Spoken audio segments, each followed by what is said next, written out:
Welcome to this YouTube video.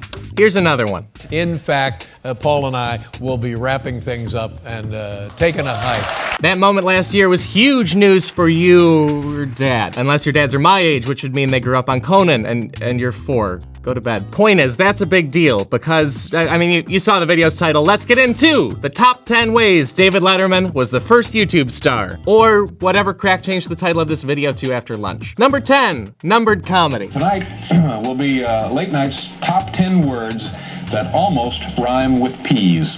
That was the first ever Letterman top 10 list right there.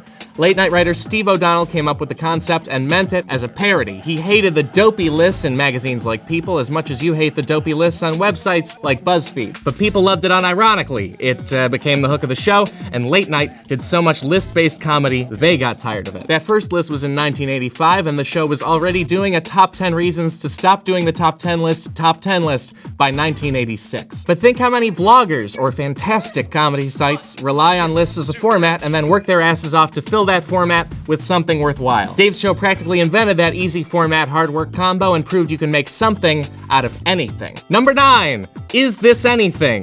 Guess what? It's time for Is This Anything? Okay, here's another long-running Letterman segment. How does it work? Well, somebody comes out and does something on video.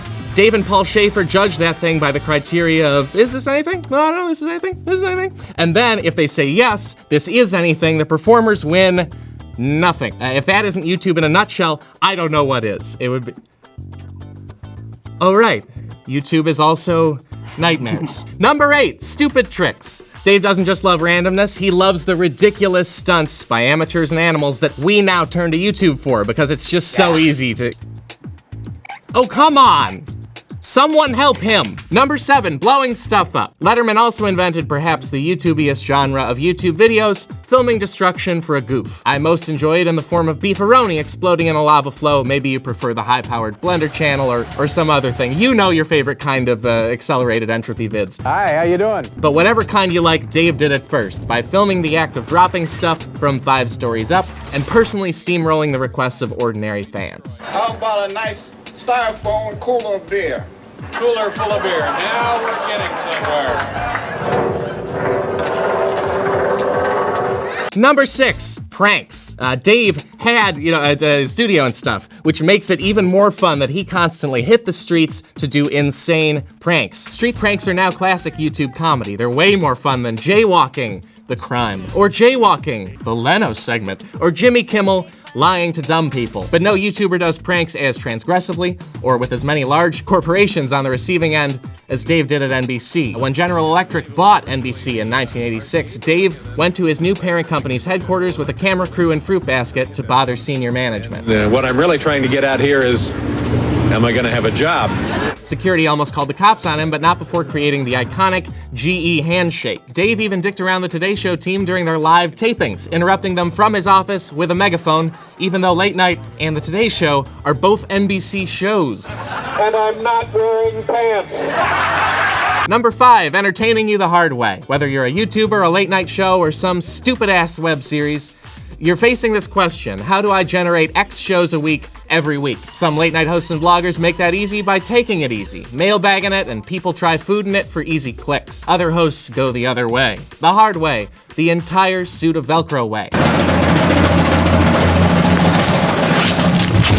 Vloggers in particular will kick their own asses to make you happy. Hannah Hart's grinding at 5 in the morning for you. Brett and Link leave their mythical morning desk to dunk themselves in ice baths for you. And Ramsey S.'s excellent split-sider column dove into the late night archives, rediscovering Dave's gift for reinventing the wheel. Like the episode with 13 separate cameras all pointed at Dave, all to get the stupidest shots possible. Or the episode where they slowly rotated the entire screen throughout the hour, like we're doing right now. And he'd even do episodes where, number 4, you get to see it not work out. If you're providing constant entertainment, problems happen along the way, but the show must go on. The magic of YouTubers is that they go on and opt to be upfront about the problem and make something out of it. You get to see Grace Helbig get sick and be tremendously hungover and face unbearable heat. My brain is sweating. David Letterman also made whole episodes out of admitting disaster, even though you're super not supposed to do that on TV. But when Dave faced unbearable heat on a show day in 1985, he didn't lie and pretend he was fine. He sent the audience home home and had the crew tape him wandering the empty building for an episode that got so weird, it ended in their lone and totally ambushed guest, Terry Garr, cursing Dave's name in the office's shower. I hate you!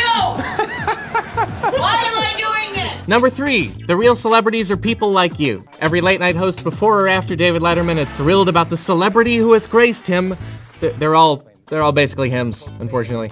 Graced him with their presence. Meanwhile, celebrity Letterman guests aren't treated like celebrities unless Dave actually likes them. He lets Paris Hilton and Bill O'Reilly and Crispin Glover know they're assholes with all the glee of a YouTube commenter. Paul, is this the first time you've seen another guy drown? Is this the first time you've watched a guy die? Who are the real stars on YouTube? Well, they're the internet weirdos we relate to and support. Miranda sings, you get to be a star. You two Smosh guys with the hair, you get to be the Avengers. Glozell Green, the president will see you now. And it's the same way on Letterman. If it wasn't, how would Chris Elliott have ever happened? There he is now. Chris, come on up here and take a bow, will you? Chris Elliott, ladies and gentlemen. On Dave's show, even ordinary randos are a much bigger deal than stars, because only a proto-YouTuber would put their buddy the deli owner in front of a nation, over and over again, occasionally singing Let It Go. Can you see what I told? Or call random phone numbers in an office across the street until someone they could see picked up, and then make her a fixture on the show. Now this woman, Hal, turn on the external camera, can you? Here, she works right across the street, right there on the 13th or 14th floor. Yes, can we talk to you a little bit this afternoon? Oh, she's there to the left. Hi, wave to everybody, Meg. Nice to see you. Before YouTube, how often did you see a video of a real person outside of the news or reality TV shows? Outside of just the news. And before YouTube could change that, Dave changed it within his chunk of TV, treating people like us as legitimate entertainers. Number 2, bailing on working. A lot of YouTubers randomly bail for days or weeks. And Dave taped most of his Friday episodes on earlier days of the week so he could bail and have 3-day weekends. And I'm bailing on this point. And now the number 1 way David Letterman is the first YouTube star. He's going away. Except he isn't. Dave's been hosting late night television since 1982. He's going to stop, but his influence on comedy won't. And nobody talks about it, but the same goes for YouTube. You know, eventually, inevitably, Microsoft and Facebook are both convinced the future of tech is goofy headsets. YouTube might not even make sense on that goofy platform. Speaking of Facebook, new generations don't want it, just like previous generations stopped wanting MySpace because every social network dies. And YouTube, in case you haven't noticed, from everyone always begging you to friend them, is another social network. A network where the end is more than nigh. Facebook even built a video player specifically designed to kill YouTube, and if their competition doesn't ruin it, our boredom will. But even after the tube-pocalypse, our favorite Viners and Periscopers and 8-year-old megastars of whatever next nonsense comes along will have grown up on YouTuber comedy. It's their Letterman, whether or not their subscription list includes The Late Show. So we salute you, David Letterman.